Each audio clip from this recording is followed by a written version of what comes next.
Rita Segato es doctora en antropología, teórica y activista feminista. Nació en Argentina, pero la violencia de la dictadura la empujó muy joven al exilio. Durante 30 años Rita fue profesora e investigadora en la Universidad de Brasilia y recientemente acaba de regresar al país con el proyecto de radicarse en la ciudad de Tilcara. Voy a comprar para sahumerear mi casita que estoy construyendo para mí. Sí, con mis 3 amigos que vinimos a Tilcara por primera vez hace 50 años, 51 años. Para Rita Segato no es posible abordar el problema de las violencias contra las mujeres como si fuera un tema separado del actual contexto histórico. En sus trabajos habla de una fase apocalíptica del capitalismo, signada por la concentración de la riqueza, la explotación feroz de los recursos naturales y la precarización de la vida.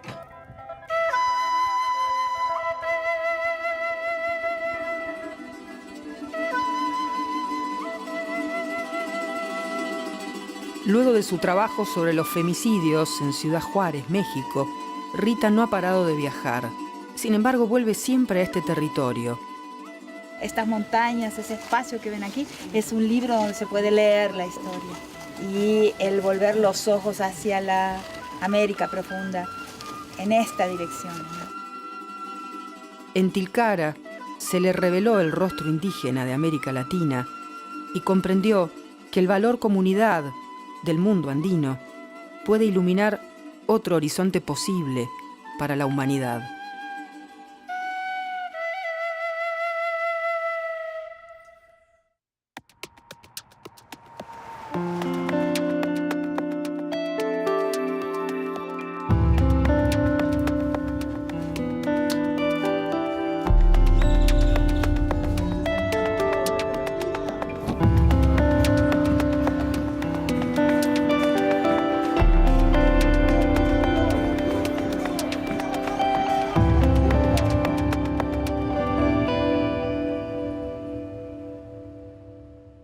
Cuando miras para atrás y pensás tu propia biografía, ¿no? ¿Crees o lees que de alguna manera en la figura de tu mamá hay así como una figura feminista? Aunque ella no se haya nombrado así, naturalmente, pero ¿hay ahí un legado de esa madre a esta que fue su única hija? Total y completamente, de unas formas extremas como haber decidido suicidarse si tenía un hijo varón. Y también las cosas que me dijo, me hizo prometer, o sea, nunca pedir consejo a un hombre, nunca ser dependiente económicamente de ningún hombre. Además, nunca jamás dejarme entrar en la cocina, al punto de que cuando me casé en mi primer matrimonio, el día que entré ya a la casa como casada, no sabía si un huevo frito se hacía con agua o con aceite. Bueno, definiciones muy extremas y muy singulares para una mujer de su generación. Vamos a verla. Acá hay unas fotos maravillosas de ella. Míralas vos, Rita. Mi mamá fue internada en un colegio de monjas de General Hacha, donde vivió entre los 9 y los 17 años. Y al mismo tiempo había nacido y se había criado en el territorio argentino donde termina la conquista del desierto. Criada por monjas y familiares que le inculcaron, ¿no?, que eso era territorio de colonias europeas.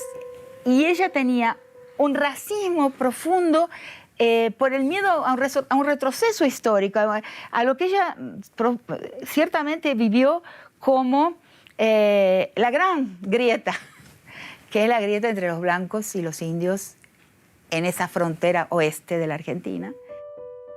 Cuando fue tomada esta foto de mi mamá, yo no había nacido, porque yo nací cuando ella tenía 38 años.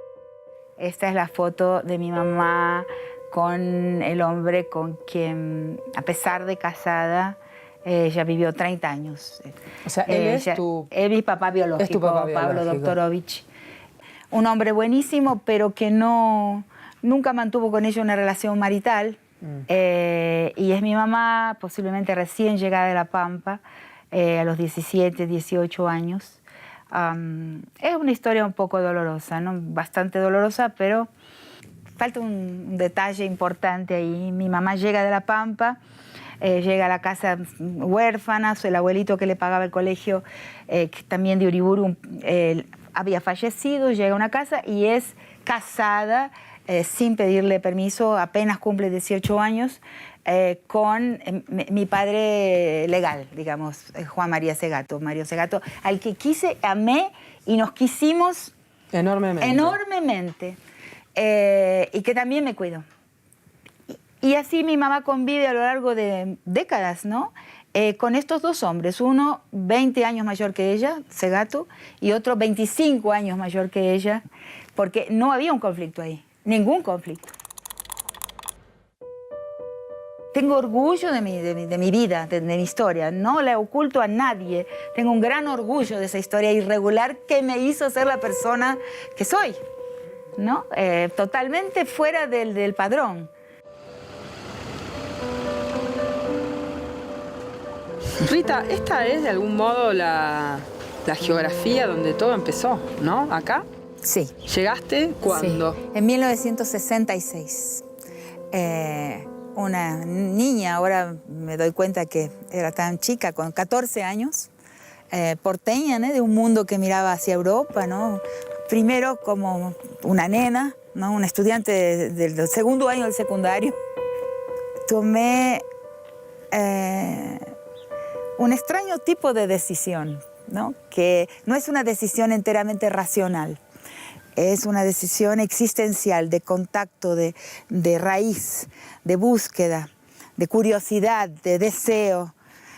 Mi deseo se puso aquí y nunca salió de acá.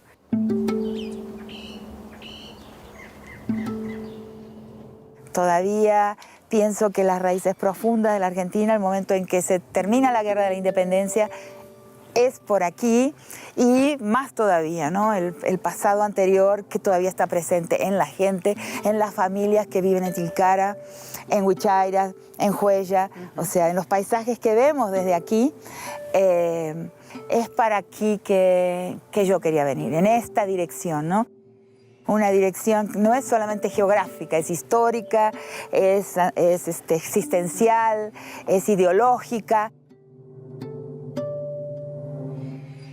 Mi norte cambió de dirección, ¿eh?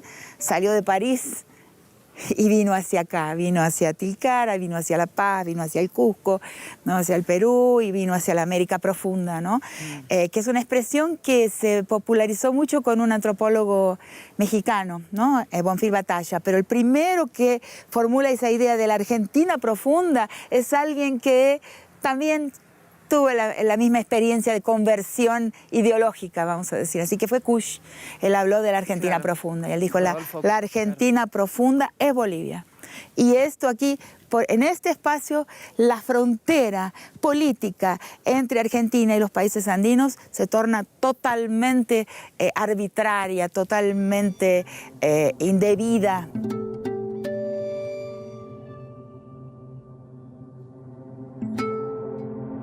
Rita, y una prohibición de tu madre definió tu primer alejamiento de este espacio, del de Tilcara, es cierto, ¿no? Es decir, una prohibición y una partida. Bueno, claro, vos te habías enamorado de un hombre, hijo de bolivianos, músico, guitarrero. Contame cómo fue esa primera prohibición y esa primera partida. Empezamos jugando con Tucuta a los 17 años, los otros días estábamos recordando eso. Empezó como un juego y no terminó como un juego, terminó como realmente un gran amor. Y ahí, entre los 17 y los 22 años, puedo decir que viví una vida doble. La vida de una joven porteña, ¿no? Que va al colegio secundario, después va a la universidad y vive como vive cualquier joven. Pero llegado el primer día de las vacaciones de julio y del verano y de diciembre, termina la Navidad, digamos, y comienza el enero, trasladarme a Tilcara y vivir una otra vida. Mira, estas dos fotos son como las... El aire y esa... Son esa doble vida, ¿no? Son la doble vida, qué perfecto. Exactamente, son la doble vida. Ahí tus compañeros del Nacional, Buenos Aires. Sí, es exactamente así, esa es mi doble vida. Y en una estoy en Tilcara, con Tucuta atrás, en mi felicidad, yo fui muy feliz aquí. Mi vida era plena aquí. Y en esta estoy en la fiesta, en una cantina de La Boca, con mis compañeros de la promoción 70 del Colegio Nacional de Buenos Aires. Algunos son amigos, grandes amigos hasta hoy. Y son parezco dos personas, ¿verdad? Qué bárbaro, perfecto. Sí, soy dos personas diferentes. Pero no eran dos personas. Era una vida doble. Son dos aspectos míos que creo que finalmente conseguí unificar. ¿Y por qué tuviste que partir aquella vez? Y tuve que partir porque en un momento mamá dijo, bueno, yo voy con vos a Tilcara. Y vino, bueno, fue muy bien tratada, muy bien recibida, pero ella dijo, no, no podés seguir con Tucuta. No, no, no, no, no, no, no, no, no, no.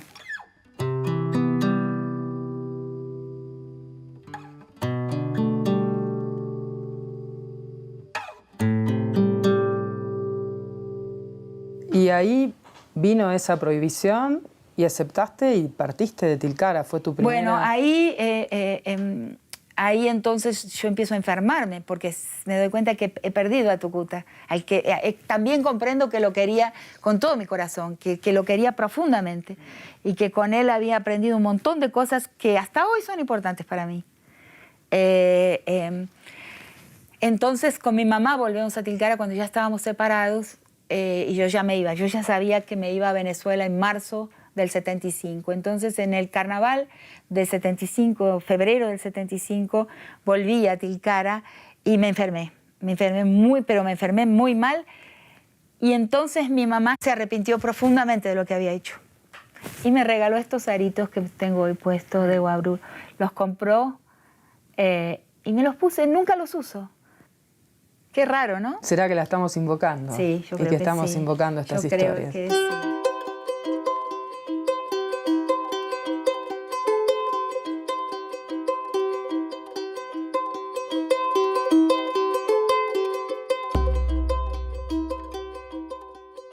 Esa casa abandonada es tu adolescencia. Es mi adolescencia. Entonces subíamos por la escalera en la madrugada, varios chicos juntos, un grupo de porteños y un grupo de tilcareños, pero de la misma edad, edades muy próximas. Subíamos y... Eso era un refugio. Y ahí cantábamos toda la noche, y conversábamos y no sé, mirábamos a la inmensidad. Lo que da una línea, un eje de continuidad, una línea de continuidad a mi pensamiento es una fidelidad, un reencuentro constante con lo que encontré aquí. ¿No? Y aquí volvés. Claro, porque aquí esto fue una fuente, digamos, de inspiración y de preguntas, que no existían esas preguntas en el lado de allá. Estaba todo resuelto, ¿no? La justicia era de esta forma, el Estado era de esta forma, el bien era así, las personas buenas, la ciudadanía, no sé qué. Estaba todo ya de manual y no salía bien. Las cosas no estaban bien y no están bien hasta hoy. ¿En qué sentidos decís que estudiaste antropología para explicarte tu propia biografía? Claro, estudié antropología porque buscaba las claves buscaba las claves de lo que me había apegado a este lugar de esta forma. Desde mi primera visita, desde los 14 años, ¿qué buscaba yo aquí?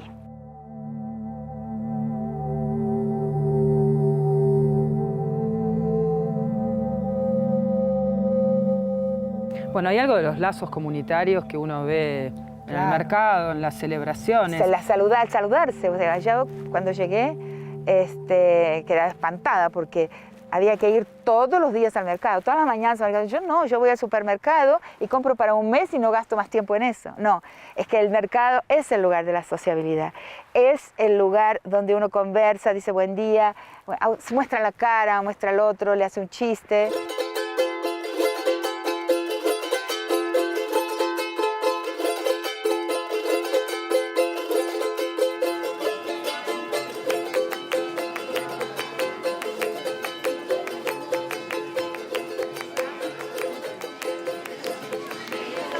Este al horno, entonces con maní al horno.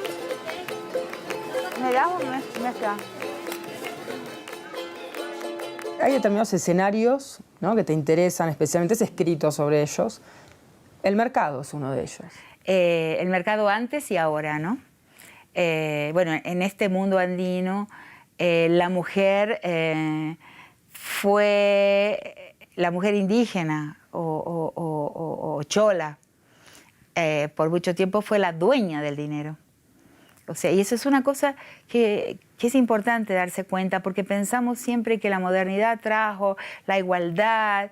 En mi experiencia de una persona que llegó acá hace más de 50 años, hace 51 años, una de las cosas que me impresiona también es ver que la mujer tiene una soberanía sobre su vida, sobre su economía, es dueña del mercado.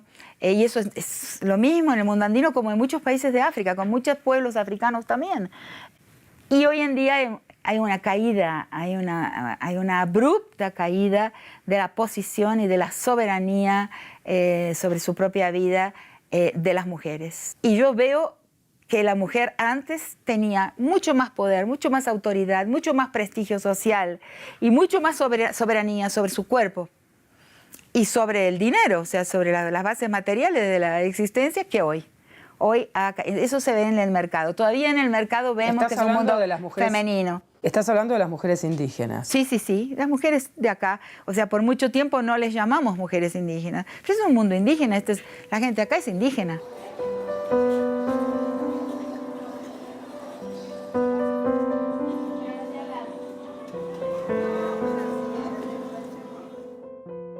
Así como valorizabas ese lugar soberano de las mujeres indígenas en el mercado, ellas manejando el dinero como con esa autonomía, ¿no?, que es evidente en el espacio del mercado, ¿cómo explicás que hoy esa soberanía esté en retroceso? En retroceso. Por eso la modernidad saca de la manga los remedios, los antídotos para los males que ya introdujo, que ya ha introducido. ¿Cómo es eso? La ley.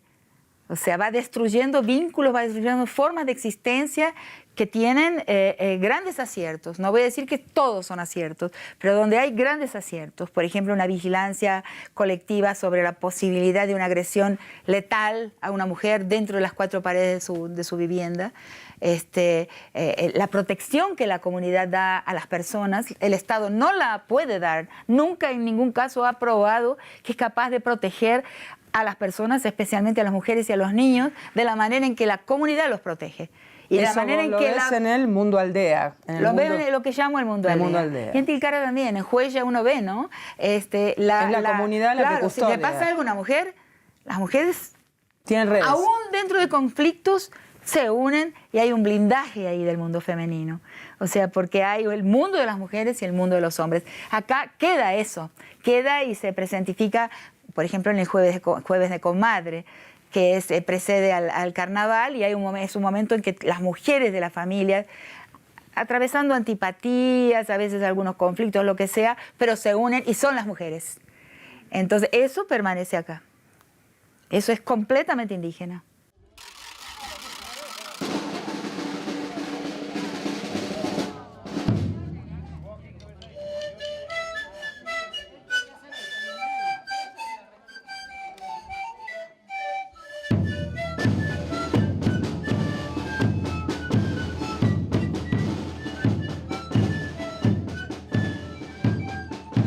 Lo que en principio emergió como una intuición en este territorio se convirtió luego para Rita en una búsqueda intelectual.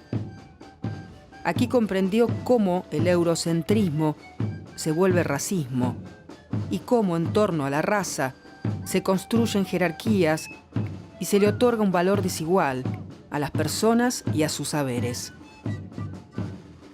Los conceptos de raza y colonialidad le permitieron pensar de otra forma la realidad latinoamericana y volver la mirada una y otra vez sobre lo comunitario indígena, sobre formas de existencia que no se orientan por las pautas del cálculo costo-beneficio. Aquí, en el centro de la vida, están las relaciones humanas y con el medio ambiente.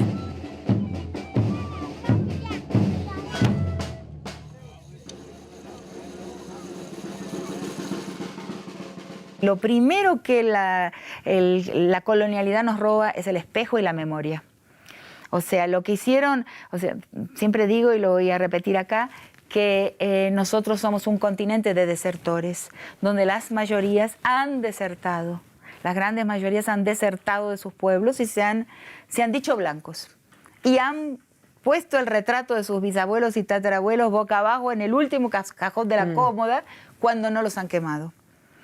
Y ahora, entonces los linajes no blancos en las familias latinoamericanas han sido censurados, o sea, su memoria ha sido censurada.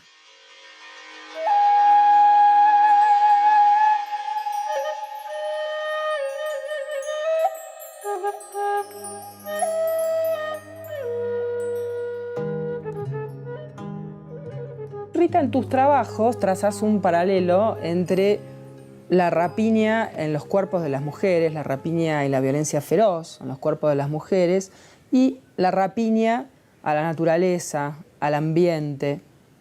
¿Qué nos dice ese paralelo?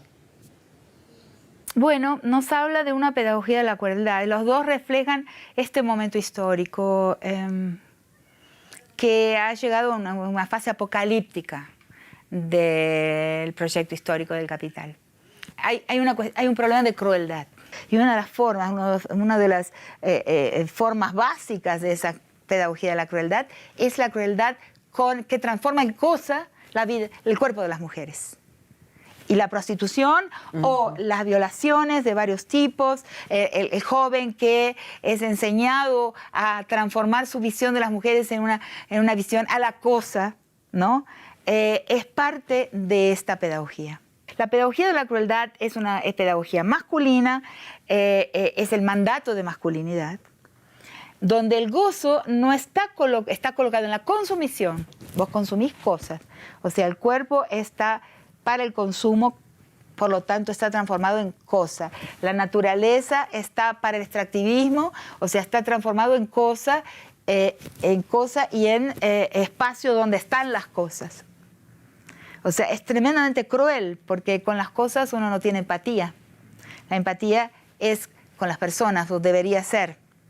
El deshumanizar el cuerpo de la mujer es aprender a transformar la vida en cosa, la mujer en cosa, de la misma forma que transformamos la naturaleza en cosa. O sea, cuando uno está acá en Tilcara, mira el Cerro Cono, la cadena de las señoritas, el Cerro Negro, la quebrada de Humahuaca ya está lejos, eso no es cosa, es vida. Esa belleza del paisaje que a uno lo emociona y que impregna la vida de uno, eso es vida. Cada vez que esa crueldad con el paisaje emerge, no es coincidencia que esos mismos espacios son colocados burdeles, por ejemplo. Rita, ¿por qué decís que los medios de comunicación son los brazos ideológicos de la pedagogía de la crueldad? Claro, porque el lente mediático, la voz mediática te espectaculariza la victimización de la mujer, la transforma en un espectáculo y además rapiña el cuerpo de las mujeres como un violador, lo destruye con su lectura de la posición del cuerpo, de las intenciones, de la moral, morbosos. Claro, con los detalles morbosos, con su sospecha sobre la víctima. Sospecha moral sobre la víctima. Entonces, el violador también tiene una sospecha moral sobre la víctima. Cuando el violador viola, Por eso digo que la violación es moralizante, que el violador es un moralizador. La gente ha saltado, no, ¿cómo es un delincuente? No, él la manera en que se percibe, y como muchos lo perciben también, es que él está castigando a la mujer por vivir tranquilamente, por existir como mujer. ¿Los medios se acostumbran a la crueldad? Acostumbran. O sea, rapiña, destruye, desmoraliza, viola el cuerpo de las mujeres todo el tiempo. Y genera indiferencia, ¿no? Ahí te acostumbra que lo normal, que la mirada del cuerpo de la mujer es esa. Su investigación con agresores sexuales en las cárceles de Brasil se tradujo en una obra fundante, Las estructuras elementales de la violencia, publicada en 2003. Allí comenzó a desarrollar una serie de ideas pioneras para comprender las violencias de género. Comprendo por escuchar a los presos con equipos de estudiantes durante mucho tiempo. Esto es en Brasil. Brasilia, y en condiciones muy perfectas de escucha, casi de diván psicoanalítico, y voy comprendiendo que lo que está actuando ahí en el paisaje mental del violador es su fratría, es el mandato, o sea, es su relación con otros hombres, ¿no? A los cuales él está dando un examen, mostrando algo. Es una manera de enunciar algo, es un crimen enunciativo. Porque la violación de los propios presos, te dice, no tenía una necesidad sexual. No es porque salía a la calle y no veía una mujer y me moría por penetrar a una mujer. No es ese el relato. Esa es la imaginación de sentido común y que los medios y las autoridades propagan. El preso te dice, no, si yo tenía mujer, novias, iba al burdel con los amigos. No es. Entonces, no entiendo. ¿Por qué no es de orden sexual? La libido no está puesta en una señorita. ¿Y entonces ahí qué se juega? ¿La mirada de los otros varones? De los otros varones. O sea, él es exhibicionista, es espectacular. La fratria masculina es una corporación cuya libido, cuyo valor máximo y cuyo placer máximo y cuyo gozo es formar parte de esa fratría. O sea, ser un miembro corporativo. Entonces se consumen esos cuerpos, se consume la naturaleza para poder decirse miembro de una fratría. Es como el gato, cuando el gato caza un pajarito o un ratón y te lo trae a los pies del amo. O sea, por eso, inclusive una cosa que quisiera agregar, que es algo muy nuevo y que no está escrito, por eso yo pienso que la violencia de género comienza entre los hombres, en la jerarquía masculina y en la obligación de algunos hombres darles muestras a otros hombres de su masculinidad, de que pertenecen a la cofradía. Entonces, la primera forma de la violencia de género es intragénero, entre los hombres, pero por la estructura extremadamente jerárquica y corporativa que tiene la masculinidad. Y creo que fue un gran descubrimiento para mí. En este momento creo que esto es algo que comprendí, que nos puede ayudar mucho con estrategias nuevas para desatar ese ovillo, esa terrible trampa en la que estamos metidos, ¿no? Hombres y mujeres. Bueno, hoy son tanta infelicidad.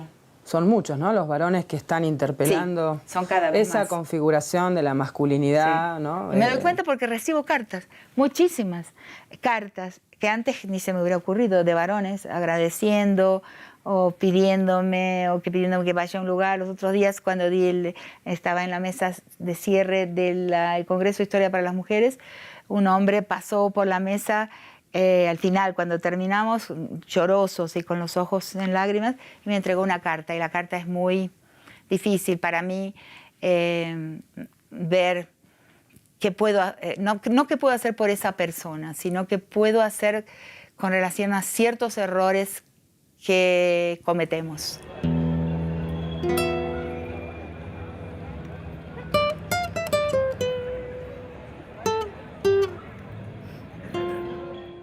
Las declaraciones rendidas por las mujeres ixchiles demuestran que fueron violadas sexualmente por soldados del ejército, siendo evidente el dolor que todavía experimentan al recordar los hechos, pues se utilizó violencia física y psicológica buscando romper con la figura de la mujer porque es portadora de vida, la que transmite los valores de la comunidad, la que da los conocimientos básicos para la vida. Durante su labor en Guatemala, como perito en los juicios por crímenes sexuales contra mujeres mayas, Rita encontró que la violación estaba en los manuales de guerra del ejército. De este modo fue afirmando una visión que coloca la crueldad sobre el cuerpo de las mujeres en el centro de las nuevas formas de violencia contemporáneas. Teodora Chen, sobreviviente de la masacre. En guerras étnicas, como las de Yugoslavia o Ruanda, o en territorios controlados por el crimen organizado, paramilitares o pandillas. En todos estos escenarios, la guerra se despliega en el cuerpo de las mujeres.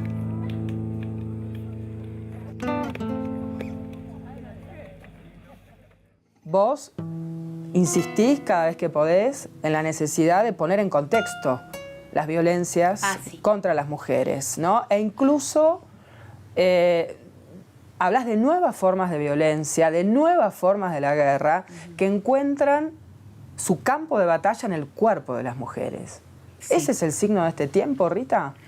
Infelizmente, a menos que seamos capaces de pararlo, de frenar ese espíritu de la época, sí, es. Lo que domina hoy en las escenas bélicas no son los conflictos entre estados, sino faccionales, donde entran en acción estas corporaciones armadas y donde la guerra se ha feminizado. Porque la guerra que se hace contra el enemigo en el cuerpo de sus mujeres es absoluta, es como estudiar dónde se pone una bomba para hacer la implosión de un edificio. Por eso decís el cuerpo de las mujeres como campo de batalla. Exacto. Entonces, si antiguamente las guerras tribales, hasta la Segunda Guerra Mundial, podemos hablar de la anexión del cuerpo de las mujeres, o sea, anexando el territorio conquistado, también se anexa el cuerpo de sus mujeres como territorio y se las viola, los ejércitos violan, toman concubinas, esclavas sexuales, pero es una anexión territorial de cuerpos de las mujeres.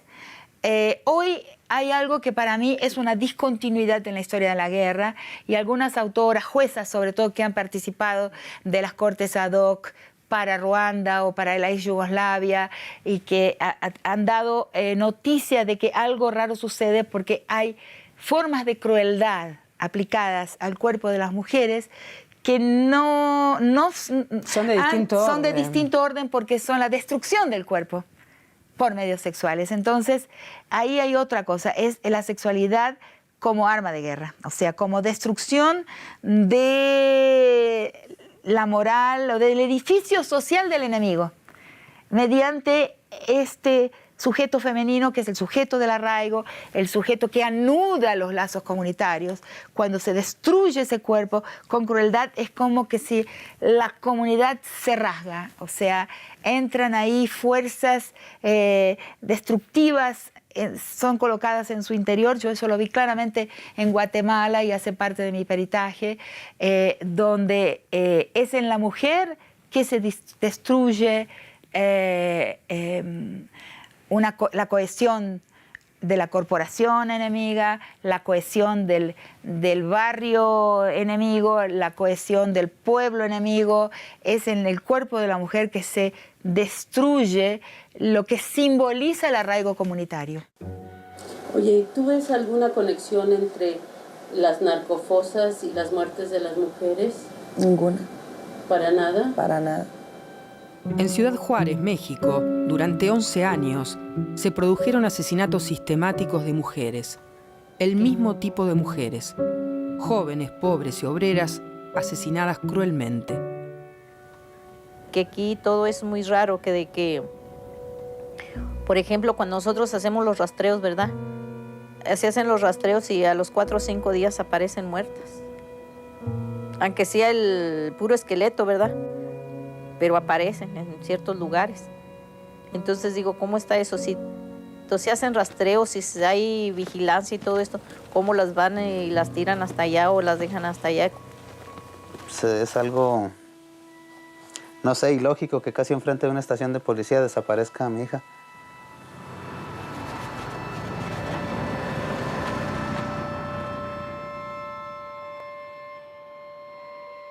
Convocada por organizaciones feministas, Rita viajó a Ciudad Juárez para intentar comprender la lógica de estos crímenes que con total impunidad se producían en este espacio de frontera con los Estados Unidos. Entonces, Ciudad ¿y por qué Juárez. crímenes del poder? ¿Cuáles eran las lógicas que encontraste Claro, en esos asesinatos? empiezo a tener esa comprensión a partir de Ciudad Juárez. Primero, conseguir que la gente entendiera lo que es difícil hasta hoy, que no son crímenes de carácter íntimo. Que no son crímenes de odio, como a otros les gusta nombrar. Exacto. No, son crímenes que pasan un mensaje, o sea, que enuncian algo, que es una forma de decir algo. No podemos saber, pero una forma de decir algo a la comunidad, a la localidad y hasta al Estado inclusive, que es decirles nosotros tenemos la capacidad de desaparecer una mujer y de colectivamente destruir su cuerpo. Y entonces ahí yo produzco, porque el poder no puede ser observado, ¿no? Es imposible. El primer predicado del poder, la primera característica del poder son los pactos secretos, es el secreto. No se puede mirar así, ¿no? Como puedo mirar a veces a una comunidad marginal de pobres o una comunidad indígena, que puede el antropólogo llegar y mirarlo desde arriba en una relación que es asimétrica. Al poder no se lo puede observar, solo conoces el poder por epifenómenos, datos esparsos, o sea, fenómenos que tenés noticia, los pones todos juntos y vas armando un rompecabezas. También un trabajo como de detective. Entonces son varios hombres juntos que violan a una misma chica, extremadamente crueles y al mismo tiempo que ocultas, exhibicionistas. O sea, tienen esa ambigüedad como tuvo el terror en Argentina, el gobierno terrorista, el totalitarismo argentino y otros muchos, en que tenés al mismo tiempo un hecho, se oculta y en esa ocultación se exhibe un poder exagerado. Entonces comienzo a entender que el problema no es un problema de la impunidad. Ese fue el primer paso, sino que allí, como en Ayotzinapa, la impunidad se exhibe. Es un espectáculo de impunidad. Ese es mi primer giro en la interpretación de estos crímenes. El mensaje que se manda en la destrucción con saña, con crueldad, por medios sexuales en el cuerpo de las mujeres, ese mensaje, porque lo leo como un mensaje al mundo, un mensaje de supremacía, soberanía territorial, un mensaje de poder jurisdiccional sobre un espacio en la geografía mexicana, tomo esta jurisdicción y exhibo mi totalitarismo regional, jurisdiccional, en la capacidad de crueldad y en el arbitrio máximo, que es el arbitrio sobre el cuerpo de quien no es mi enemigo armado. O sea, porque en un imaginario arcaico, la mujer no es el enemigo, claro, no es el soldadito de la mano enemiga. No es ni de el la soldado mafia. ni el... Entonces, en ese arbitrio de la crueldad, la hazaña en estado puro, que no es instrumental, o sea, que no es para matar a mi enemigo, se exhibe ahí ese dominio, ¿no?, sobre el territorio. Esa soberanía sobre el territorio se expresa en la soberanía sobre el cuerpo de las mujeres. Tempranamente, Rita Segato observó en este territorio la expansión del control mafioso sobre la sociedad y la política. En estos crímenes hay un espectáculo de impunidad que se imprime en el cuerpo de las mujeres, un giro violento que hoy tiene escala planetaria. Hasta este momento se reporta que 230 mujeres han sido asesinadas. Que por más que uno lo quiera ver es el mundo de los políticos y regularmente uno lo ve como para arriba, es el mundo de los políticos. Pero es un submundo que se junta en este de acá abajo del crimen organizado. Es el mismo mundo, desafortunadamente, y es quien nos gobierna, y es quien nos regula.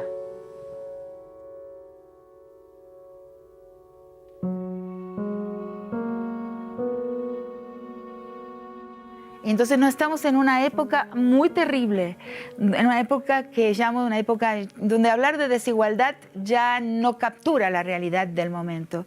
Como hablábamos en los años 60, 70, que el problema era de desigualdad. Estamos en un tiempo de dueñidad. La estructura económica es una estructura de dueños por varias razones, por la extraordinaria concentración de la riqueza, ¿no? Basta entrar en la página de Oxfam. Eso es, cualquier persona entra a la página de Oxfam y ve el ritmo de la concentración. Entonces hoy, dijo Oxfam en 2017, cuando en 2010 eran 288 los dueños de una riqueza igual a la mitad de la población del mundo, hoy, a principios de 2017, dijo que son 8. Entonces, en ese ritmo es lo que es alucinante, porque de aquí a poco habrá un dueño del mundo. Entonces, eso es dueñidad. Entonces... y en contrapartida...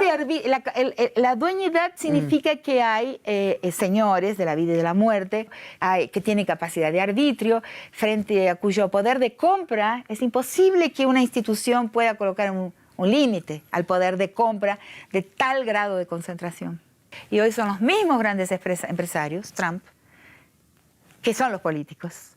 O sea, la dueñidad está hoy a la muestra. Entonces, esa dueñidad tiene que espectacularizar sus formas de arbitrio y el fin de la institucionalidad, o sea, el bajo impacto de la legalidad.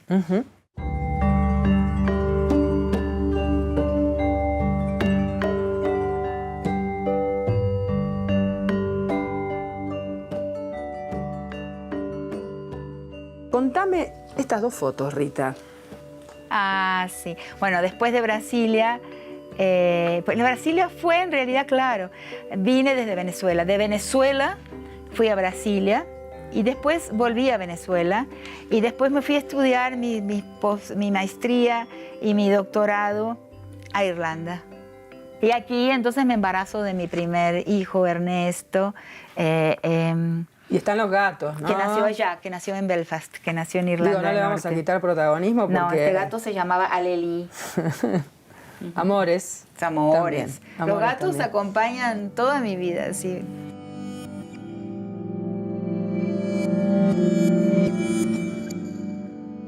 Bueno, y estas son mis dos hijos, Ernesto y Jocelina. Tienen 7 años y medio de diferencia.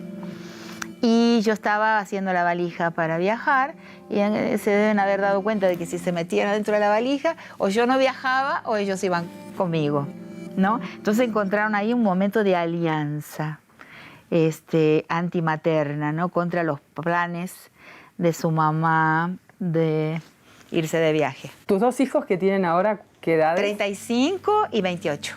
Y 28 años. Sí.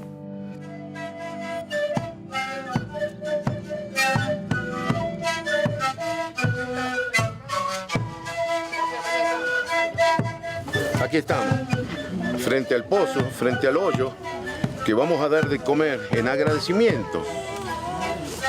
No en petición, en agradecimiento. ¿Por qué en agradecimiento? ¿De qué? De este sol infinito, del agua que hemos bebido esta mañana, del viento que a las 7 de la mañana nos ayudó a respirar y de esta tierra que, ¿qué les puedo decir? Ahí está, humildemente.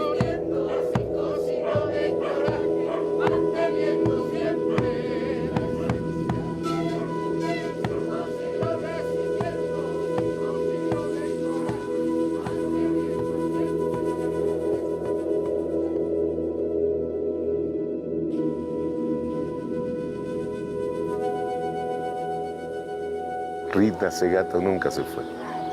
Dejó profunda huella ya hace 40 y pico de años, no sé cuánto. El trabajo que hice con la música fue justamente el sonido, la memoria sonora de esta quebrada de Humahuaca, de esta parte de los Andes, y encontrarme con ella, que también viene trayendo toda esta historia complementamos exactamente, ¿no? Lo que queremos. Y buscamos, no solamente nos complementamos, sino que buscamos la huella para reflejar esto que nuestros pueblos siempre están buscando, siempre están equilibrando, siempre están viendo, que es el summa causai o el summa camaña, ¿no? el camino del buen vivir.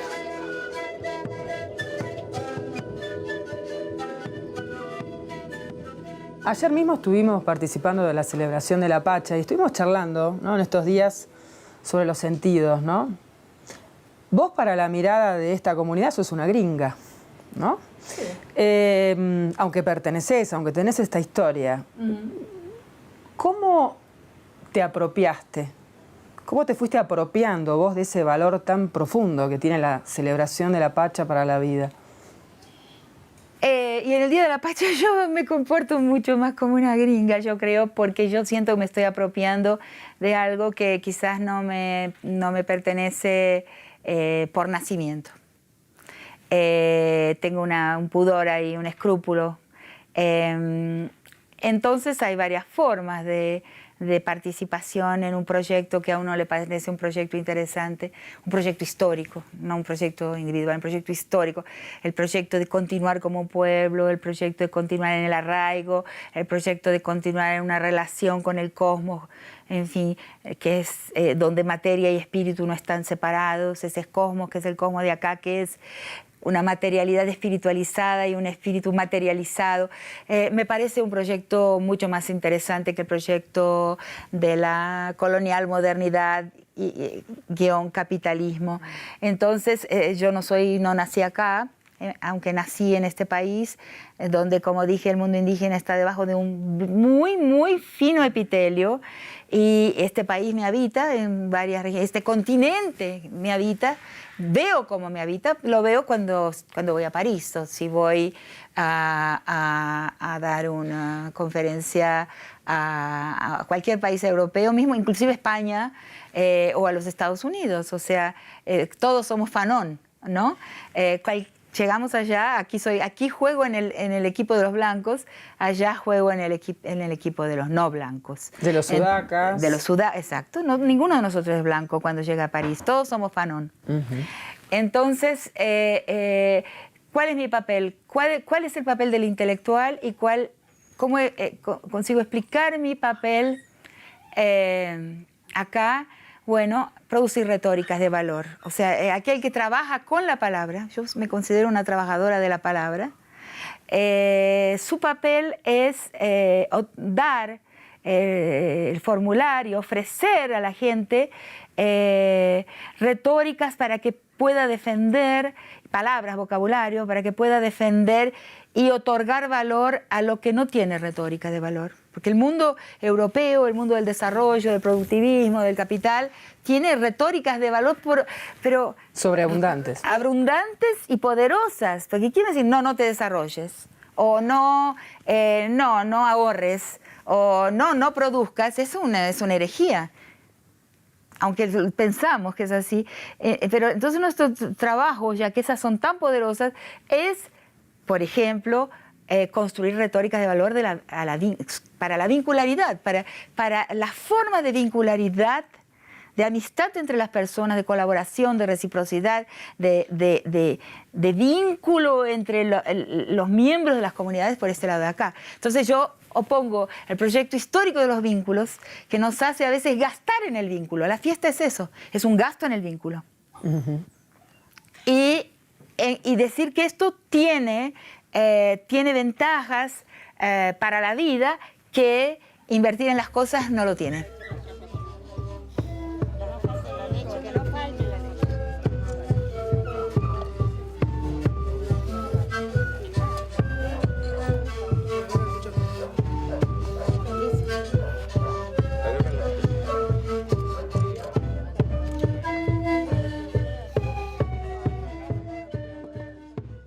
Además de la racionalización y de la producción intelectual en torno al tema, igual yo tengo la sensación que te apropiaste, ¿no? Que hay algo ahí que transita también claro, por una sensibilidad muy, muy profunda que ya bueno, pero viene de tuya, la historia, ¿no? Familiar, viene de un goce estético, viene de una pasión por una persona, que es el amor por Tucuta, y nuestro vínculo, que es un vínculo también hablado, porque nosotros nos despertamos desde las 6 de la mañana a conversar sobre todo esto. O sea, entonces, y el placer de estar aquí. Yo siento inmenso placer cada día en habitar este paisaje.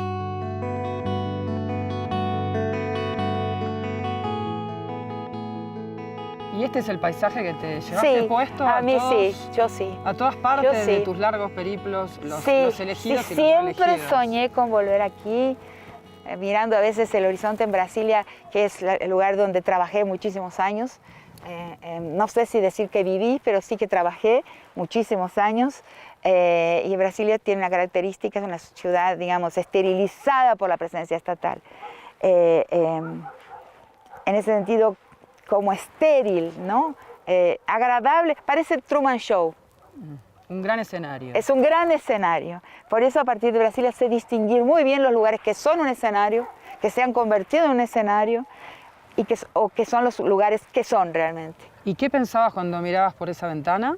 Miraba y pensaba, ¿cómo hago para encontrar el camino de vuelta a mi lugar, al lugar? ¿Cómo hago para encontrar el camino de retorno? Y lo pensé y lo decía tantas veces, en voz alta a veces inclusive, y un día muy rápidamente, la vida me depositó aquí, de nuevo. Increíble, es milagroso. Es como el saber desear, o sea, hay un pasaje muy lindo de un libro de Hermann Hesse, que es el del libro Siddhartha, que dice que cuando uno sabe desear es como uno tirar una piedra al río, sola se deposita en el lecho, sola llega al lecho. El deseo tiene como solo eso explica que en muy poco tiempo la vida me depositó aquí, donde yo quería estar. Estoy muy contenta con eso, solo que es complicado llegar a destino. No es algo tan simple, ¿no? Si uno todo el tiempo estuvo soñando con un destino y de repente llegó a destino,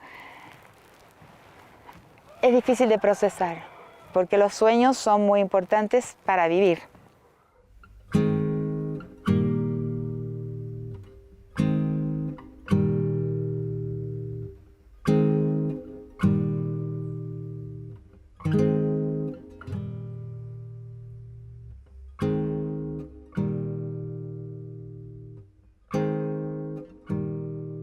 Última foto, Rita. Esta foto es un ritual de cierre, en realidad para nosotros. Elegimos esta, podría haber sido la otra, porque hay muchas otras muy, muy hermosas. El ritual que propone esta foto, Rita, es la de un diálogo imaginario.